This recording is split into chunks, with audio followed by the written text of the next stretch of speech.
Halo guys, assalamualaikum warahmatullahi wabarakatuh. Apa kabar teman-teman semua? Semoga dalam keadaan sehat, dilancarkan rezekinya, lancar juga segala urusannya guys, termasuk ibadah puasa kita. Insya Allah tetap lancar ya guys. Akhirnya Komisi Pemilihan Umum KPU telah mengumumkan siapa pemenang Pilpres maupun Pileg ya guys. Dan hasilnya seperti yang diduga selama ini bahwa untuk Pilpres pasangan 02 Prabowo Gibran yang memenangkan ya guys. Namun, ada beberapa kejanggalan di saat KPU mengumumkan hasil rekapitulasi Pilpres dan Pileg ini ya guys.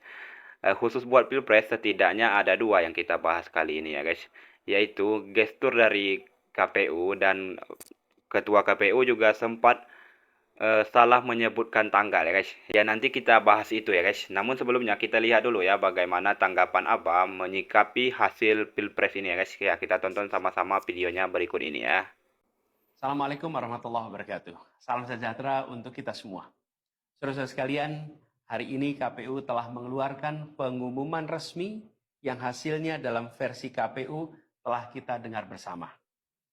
Tapi dalam sebuah pemilihan, proses itu tidak kalah penting daripada hasilnya. Proses pemilihan itu penting untuk dipastikan terbuka, adil, jujur, bebas dari berbagai macam tekanan. Untuk apa? Untuk menjamin bahwa semua suara yang memenuhi syarat akan didengar dan akan dihormati. Proses pemilihan ini penting untuk dijaga agar memastikan legitimasi, kepercayaan, dan inklusivitas dalam hasilnya. Tanpa proses yang kredibel, legitimasi calon yang terpilih atau legitimasi keputusan bisa menyebabkan keraguan. Maka menjaga integritas pemilihan adalah fundamental untuk kelangsungan demokrasi dan untuk terpenuhinya aspirasi masyarakat secara keseluruhan. Atas dasar itu, izinkan kami menyampaikan pernyataan untuk mendakapi proses pemilu yang sejak awal hingga saat ini.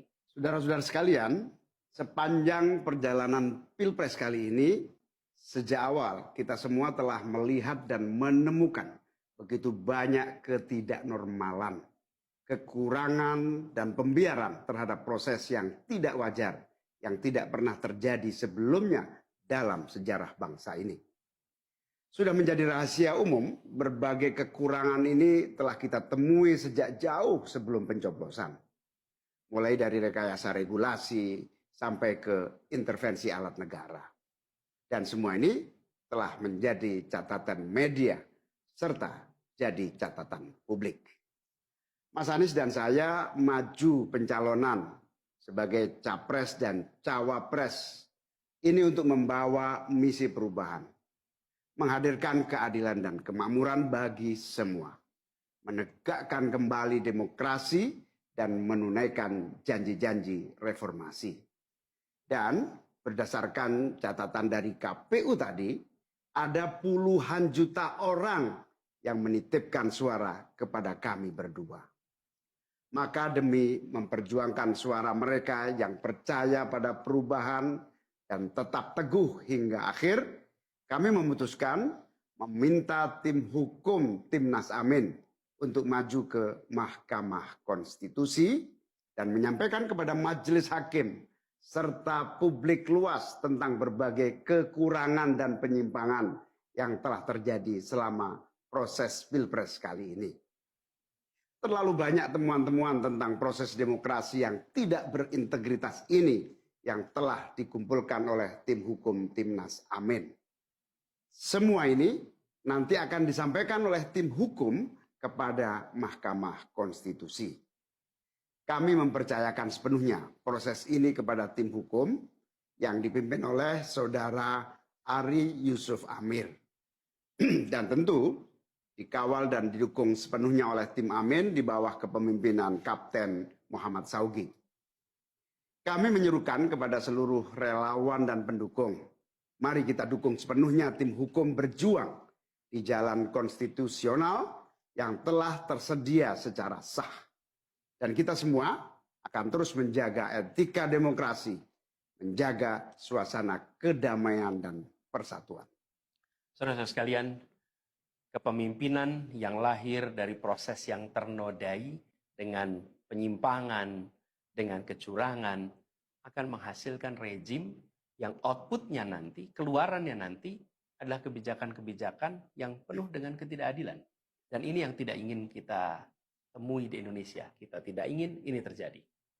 Dalam prinsip negara demokrasi modern, ketika melihat ketidaknormalan, ketika melihat penyimpangan demokrasi, maka langkah yang dilakukan bukanlah marah-marah lalu melakukan agitasi kepada publik, tapi langkah yang dilakukan adalah mengumpulkan semua sinyalemen, semua bukti-bukti untuk kemudian nanti dibawa ke depan hakim, ke depan Mahkamah Konstitusi. Ini ciri pribadi, ciri organisasi, dan ciri negara yang modern, yang matang, yang beradab. Karena itu sejak awal kami katakan, kami tidak akan gegabah. Walaupun kami merasakan sejak masa kampanye sampai pemilihan terlalu banyak ketidaknormalan, penyimpangan yang kami alami. Tapi kami memilih untuk mengumpulkan itu semua secara hati-hati, melakukan validasi, memastikan akurat. Kenapa? Karena kita ingin negeri ini, negara tercinta kita ini terus maju makin matang dalam berdemokrasi, makin matang dalam bernegara. Dan ini kita kerjakan dengan keseriusan. Kita tidak ingin proses demokrasi yang terjadi membuat kita mundur mendekati masa prareformasi. Karena itulah kita menjaga semua proses ini secara baik, secara tertib. Walaupun itu semua kita lakukan, akan ada saja yang berusaha merendahkan usaha konstitusional ini. Ada saja yang nanti akan mendegradasi usaha konstitusional ini. Seakan ini adalah sikap penyangkalan dan tidak mau menerima kekalahan. Izinkan kami tegaskan di sini. Kami tidak ingin membiarkan penyimpangan atas demokrasi itu berlalu tak ditantang. Kami tidak ingin penyimpangan itu berlalu tanpa catatan. Kami tidak ingin ini menjadi presiden yang buruk bagi generasi-generasi yang akan datang. Biarlah cukup berhenti sampai di sini. Jangan ada pembiaran. Bila penyimpangan, pelanggaran dibiarkan, dia menjadi kebiasaan. Bila kebiasaan dibiarkan, dia menjadi budaya. Kita tidak ingin budaya demokrasi kita penuh dengan ketidaknormalan. Kita ingin mengembalikan demokrasi kita menjadi demokrasi yang penuh dengan kewarasan. Demokrasi yang mengedepankan adab. Ini yang harus kita kerjakan. Karena itulah kenapa kita memilih jalur ini. Karena kita ingin agar pengalaman ini nantinya tidak menular. Tidak menular kemana? Ke pemilihan-pemilihan berikutnya. Baik pilpres, nanti akan ada ratusan pilkada, akan ada pileg tingkat 1, tingkat 2, yang tidak boleh mengalami yang pernah kita saksikan sama-sama. Walaupun kami sadar, kita ini dalam situasi yang tidak normal. Banyak yang menyampaikan kepada kami bahwa kemungkinan untuk bisa mendapatkan keadilan itu kemungkinannya amat kecil. Berbagai pihak mengatakan ini lembaga-lembaga negara yang terkait penyelenggaraan pemilu, terkait penyelenggaraan sengketa, telah terkooptasi oleh oknum-oknum yang sudah terbukti melanggar etik. Bahkan ada yang ketuanya sudah melanggar kode etik berkali-kali, sudah diberikan sanksi berkali-kali, tapi tetap saja dibiarkan menjalankan perannya. Padahal perannya memiliki dampak pada kehidupan seluruh bangsa Indonesia dan perjalanan ke depan negara kita. Meskipun kita dengar itu semua, meskipun kita saksikan ketidaknormalan itu, tapi kami tetap memilih berada pada jalan dan jalur konstitusi. Kami berharap pertolongan Allah Subhanahu wa taala, pertolongan Tuhan yang Maha Kuasa. Semoga Allah bukakan, Allah teguhkan hati para hakim konstitusi itu untuk mereka bisa imparsial, untuk mereka memiliki keberanian, untuk mereka mengambil keputusan yang adil, keputusan yang benar, keputusan yang nantinya akan mereka pertanggungjawabkan di hadapan Tuhan yang Maha Kuasa. Keputusan yang akan mereka pertanggungjawabkan di hadapan sejarah perjalanan bangsa Indonesia, yang akan dipertanggungjawabkan di depan anak cucu mereka di kemudian hari. Ini adalah harapan kita. Dan kami yakin, insya Allah, mereka akan bisa menjalankan apa yang menjadi harapan dari kita semua.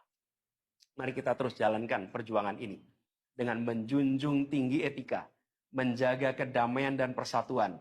Kita dukung langkah tim hukum, dan kita biarkan segala temuan itu nantinya disampaikan dan menjadi rekam sejarah yang tercatat secara resmi dalam lembaran risalah-risalah Mahkamah Konstitusi Republik Indonesia. Ini biar menjadi catatan, catatan pengingat, catatan yang penting bagi perjalanan Republik ini, perjalanan bangsa ini di masa yang akan datang. Seperti saya katakan tadi, jangan sampai ini berulang lagi. Dan izinkan kami mengakhiri dengan menyampaikan terima kasih. Kami sampaikan terima kasih kepada semua yang telah bekerja keras, kepada seluruh tim yang telah bekerja sepenuh hati, dengan luar biasa hingga tuntas, dan kepada seluruh pendukung, seluruh simpatisan yang tak henti menguatkan kami. Ya itu dia ya guys, ya perjuangan belum selesai ya. Ya kita doakan ya, perjuangan dari pasangan Amin ini membuahkan hasil sesuai dengan apa yang diharapkan ya guys. Amin ya robbal alamin. Ya selanjutnya kita lihat ya beberapa kejanggalan saat pengumuman hasil rekapitulasi dari KPU ini ya guys. Dan nanti ada tanggapan dari para netizen juga ya guys. Ya tanpa berlama-lama langsung saja kita ke videonya ya. 3 gestur ketua KPU tadi disorot. Ya, Ketua Umum KPU Hasyim Asy'ari ternyata juga adalah pecinta tim nasional Indonesia. Nah, menariknya saat dia mengumumkan hasil rekapitulasi KPU tadi, 3 gesturnya disorot guys. Yang pertama, matanya berkaca-kaca. Ya, mata Ketua Umum KPU ini menunduk dan berkaca-kaca ketika membacakan pengumuman. Kota secara nasional dalam pemilihan umum tahun 2024. 2. Suaranya gemetar. Seperti menahan tangis, suara Ketua Umum KPU membacakan pengumuman rekapitulasi itu bergetar beberapa kali seperti menahan tangisan yang akan keluar. Dan Dewan Perwakilan Daerah Kabupaten Kota. Dan Dewan Perwakilan Daerah Kabupaten Kota. 3. Tangannya gemetar. Ya, sambil memegang kertas membacakan hasil rekapitulasi, tangan Ketua KPU ini tidak santai. Beberapa kali merubah-rubah posisi dan bergetar. Itulah dia 3 gestur Ketua KPU ketika membacakan hasil rekapitulasi tadi. Apakah menurut kalian itu adalah hal yang biasa karena mengumumkan sesuatu yang penting?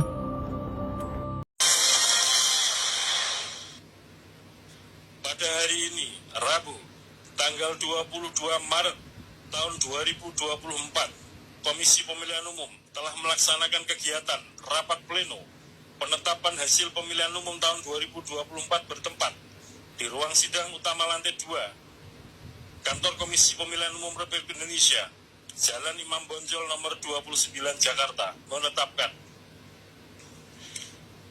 1. Bapak Ibu sekalian, ini masih berita acara ya, nanti jadikan ukuran mulai jam berapa bisa mendaftarkan itu nanti ketika pembacaan SK. 1. Pemilu Presiden dan Wakil Presiden. A. Jumlah suara sah secara nasional sebanyak 164.227.475 sebagaimana tercantum dalam formulir KPU umumin. Kok tanggal 22? Kan kemarin diumumin tanggal 20. Nggak angka, kagak apa-apa, semua ngaco ya. Kalkulatornya. Kalkulator ngaco, hitung-hitungan. Tanggal juga ngaco. Duh, jangan-jangan lagi pelajaran matematika. Sering sakit-sakitan kayaknya. Hah? Jadi kalau pelajaran matematika sering kagak masuk, ya kan? Gerakan hitung-hitungan salah, gerakan tanggal salah juga. Emang ada ya? Buta huruf ada kali ya? Buta hitung-hitungan ada kali ya? Selain buta huruf. Parah ya. Dengar gak tadi? Pasti lu denger kan tadi tanggal 22 dia kata. Padahal kan diumumin tanggal 20 ya. Aduh, parah. Udah nonton, Glenn? Udah tahu keputusannya kan? Kan mending begini. dikeluarkannya cepat, tak usah lama-lama. Lama kali pun tahan, dah tahunya kita keputusannya itu. Ya, nah setelah ini keluar ya, seperti yang ku bicarakan kemarin-kemarin, setelah ini keluar maka akan ada jalan tahapan yang lain. Tahapan yang itulah yang kita tunggu-tunggu. Gitu. Ya kan? Kalau ini ditahan-tahan, yang itu tak jalan-jalan. Nah, makanya kita nunggulah nih film yang bisa ditonton untuk umum. Nah, sidang tuh ditonton untuk umum nanti tuh.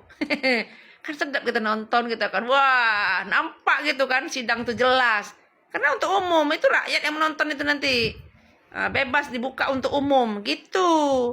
Inilah yang kita tunggu-tunggu, makanya begitu ini keluar lega kita rasanya ya kan, karena kita tahunya kita ya kan yang mau keluar, cuma dia takut-takut aja ngeluarkannya ya kan, tahap yang takutkannya ya kan.